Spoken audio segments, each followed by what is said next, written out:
YouTube के तमाम दोस्तों को मेरी तरफ से अस्सलाम वालेकुम। प्यारे दोस्तों, हाज़िर हैं नए प्रोग्राम के साथ। हमारे चैनल को सब्सक्राइब करने का, हमारे चैनल को लाइक करने का बहुत बहुत शुक्रिया। और जिस रफ़्तार से आप लोग हमारे चैनल को लाइक कर रहे हैं, जिस रफ़्तार से लोग आके हमें मिल रहे हैं, यकीन करें कि बहुत खुशी होती है। और बेशुमार ऐसी ख़वातीन, बेशुमार ऐसी लड़कियाँ, बेशुमार ऐसे लोग हैं जो ये कहते हैं कि अकबर भाई, आपका चैनल देखकर हम काफ़ी हद तक पामिस्ट्री सीख चुके और आगे भी सीख रहे हैं। तो देखो प्यारे दोस्तों, हमारी कोशिश ये थी कि इस इल्म को आप तक पहुंचाएं। जितना इल्म हमारे पास था वो हमने आप तक पहुंचाया और इंशाअल्लाह अज़ीज़ आगे भी पहुंचाते रहेंगे। बस आपका काम है कि लकीरों को समझने की कोशिश करें, लकीरों को समझें, लकीरों को देखें। और ये सारी चीज़ें जितनी मैं बताता हूँ, इनको अपने दोस्तों के हाथ में, अजीज़ों के हाथ में देखें और फिर जो बातें मैंने बोली उसको देखें कि वो बातें सही हैं या नहीं। सबसे पहले तो अपने हाथ पर तजर्बा करें, अपने हाथ में वो देखें कि कुछ अलामत है या नहीं। ठीक है ना। तो अभी जो मैं करने लगा हूँ, टॉपिक करने लगा हूँ, वो ये है कि कुछ लोगों के हाथ में यानी ये जो पहला पूर होता है दूसरे पूर के मुकाबले में बड़ा होता है। अंगूठे का पहला पूर जो होता है दूसरे पूर के मुकाबले में बड़ा होता है। ऐसे लोगों के अंदर क़ुव्वत इरादी नहीं होती। क़ुव्वत इरादी यानी कि मज़बूत नहीं होती। वो कोई भी बात करते हैं तो उस बात पे कायम नहीं रह सकते और ना ही वो कायम रहेंगे। हाँ, वो बातें बहुत करेंगे, सब कुछ बहुत करेंगे, लेकिन अचानक सामने से अगर थोड़ा सा दबाव भी आया तो वो अपना फ़ैसला चेंज कर लेते हैं, यानी पतली गली से निकलने की कोशिश करते हैं और निकल जाते हैं। और कुछ हाथों में हमने जो लकीर देखी किस्मत की, तो कुछ इस तरह से लकीर है, यानी जैसे कि आप सांप देखते हैं, सांप होता है, इस तरह की लकीर हाथ में है। इस तरह की लकीर से मुराद ये है कि ऐसे लोग जो होते हैं किसी वक्त भी किसी को भी नुकसान पहुंचा सकते हैं। इनको किसी से कोई हमदर्दी नहीं होती, किसी से कोई मोहब्बत नहीं होती, किसी से कोई प्यार नहीं होता। इनको ये होता है कि बहुत ज़्यादा लाड प्यार मिला होता है और लाड प्यार के अंदर ये इतने बिगड़ जाते हैं, इतने अवर हो जाते हैं कि किसी के संभाले में नहीं आते। तो अगर खुदा न खास्ता अगर ऐसी लकीर आपके हाथ में है तो देखें, लकीरें आप पर कोई इख्तियार नहीं रखते, आप लकीरों पर इख्तियार रखते हैं। अगर आप चाहते हैं कि आपकी लकीरें बदल जाएं और आपकी लकीरें अच्छी हो जाएं, तो यकीन कीजिएगा, आप अगर कोशिश करें अपनी शख्सियत को, अपने मिजाज को, अपने सोच को, अपने अखलाक को अगर आप बदली करने की कोशिश करें, चेंज करने की कोशिश करें, तो आप कर सकते हैं। ये नहीं कि लकीर बन गई तो बन गई, ऐसा नहीं होता। और बाज़ तो मैंने ऐसे भी बेशुमार लोग हमारे पास आए कि जिन्होंने कहा जी हमारे हाथ में किस्मत की लकीर नहीं है, तो फ़लाँ ने ये कहा है कि ये हो जाएगा, वो हो जाएगा, तुम्हारे नसीब में पैसा नहीं है, ये नहीं है, वो नहीं है, ऐसी जनी बहुत सी बातें की।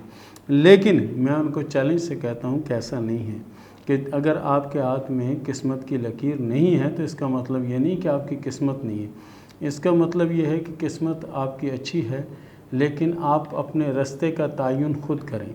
यानी जिन हाथों में ये लकीर बनी होती है, उन हाथों के लिए ये होता है कि वो हाथ यानी कोशिश करें, मेहनत करें तो वो कामयाब हो सकते हैं। ये नहीं कि किस्मत की लकीर नहीं है तो आप बैठ जाएं, जी छोड़ो किस्मत की लकीर ही नहीं, हम क्या करेंगे।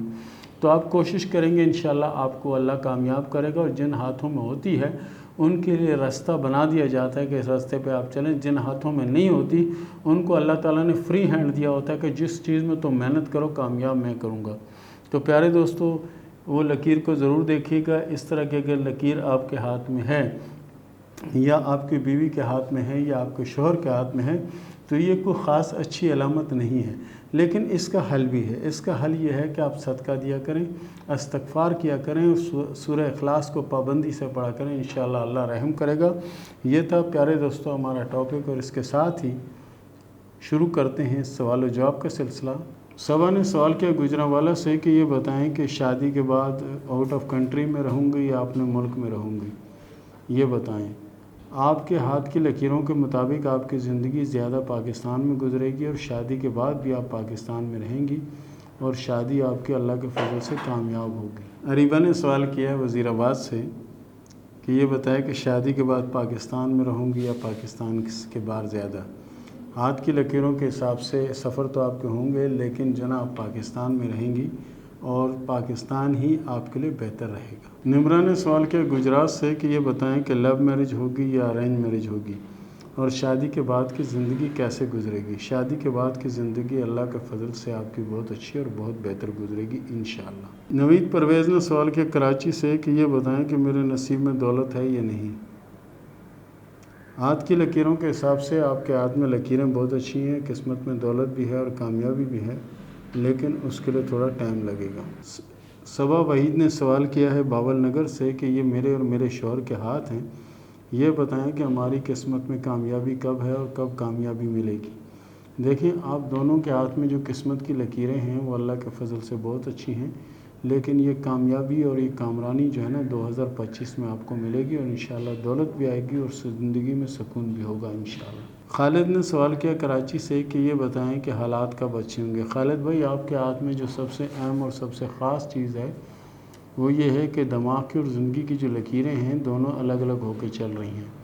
الگ الگ ہو کے چلنے سے مراد یہ ہوتی ہے کہ ایسے لوگ سخت محنتی ہوتے ہیں اور اپنی محنت سے اپنا مقام اور اپنی پوزیشن بناتے ہیں۔ اس کا مطلب ہے کہ آنے والے وقت میں دولت بھی ہوگی اور کامیابی بھی ہوگی انشاءاللہ۔ صبور نے سوال کیا میاں والی سے کہ یہ بتائیں کہ میری شادی لو میرج ہوگی یا ارینج میرج ہوگی۔ آپ کی شادی لو میرج ہوگی اور شادی کامیاب رہے گی اور شادی کے بعد کی زندگی بھی انشاءاللہ بہت اچھی ہوگی۔ ثنا نے سوال کیا دبئی سے کہ ہمارے معاملات بہت خراب چل رہے ہیں، یہ بتائیں کہ میرے ہاتھ میں کوئی طلاق کی علامت ہے یا نہیں۔ فی الوقت تو آپ کے ہاتھ میں طلاق کی کوئی خاص واضح علامت نہیں ہے، لیکن آپ کے ہاتھ میں شادی کی 2 لکیریں ہیں، اس کا مطلب ہے کہ شادیاں 2 ہیں اور دوسری شادی آپ کے لیے بہت بہتر رہے گی۔ فریا نے سوال کیا راولپنڈی سے کہ یہ بتائیں کہ شادی لو میرج ہوگی یا ارینج میرج ہوگی اور کب ہوگی۔ آپ کی شادی 2024 میں ہوگی اور انشاءاللہ شادی کامیاب رہے گی اور شادی کے بعد کی زندگی بھی انشاءاللہ اچھی رہے گی۔ گلناز نے سوال کیا پشاور سے کہ میرے دماغ کی لکیر کے بارے میں کچھ بتائیں، میں نے مارک کر کے بھیجا، اس کا کیا مسئلہ ہے؟ مسئلہ صرف اور صرف یہ ہے کہ آپ کی دماغی صلاحیتیں کچھ خاص اچھی لکیریں نہیں ہیں، اور ان کو اچھا کرنے کے لیے ایک طریقہ بھی ہے، میں آپ کو بتاتا ہوں، اس طریقے پر آپ عمل کریں، انشاءاللہ العزیز دماغ کی لکیریں اچھی ہو جائیں گی۔ آپ کوشش کریں کہ 1 پاؤ بادام لے لیں اور مٹی کا کوئی برتن لے لیں اور 2 دانے بادام کے اس میں ڈالیں، اس پر سورہ فاتحہ 11 مرتبہ پڑھیں اور اپنی زندگی کا معمول بنائیں، انشاءاللہ دماغی صلاحیتیں بھی اچھی ہوں گی اور پوزیشن بھی بہتر رہے گی انشاءاللہ۔ اور اس کے ساتھ ہی اجازت دیں، ملتے ہیں اگلے پروگرام میں، تب تک کے لیے اللہ حافظ۔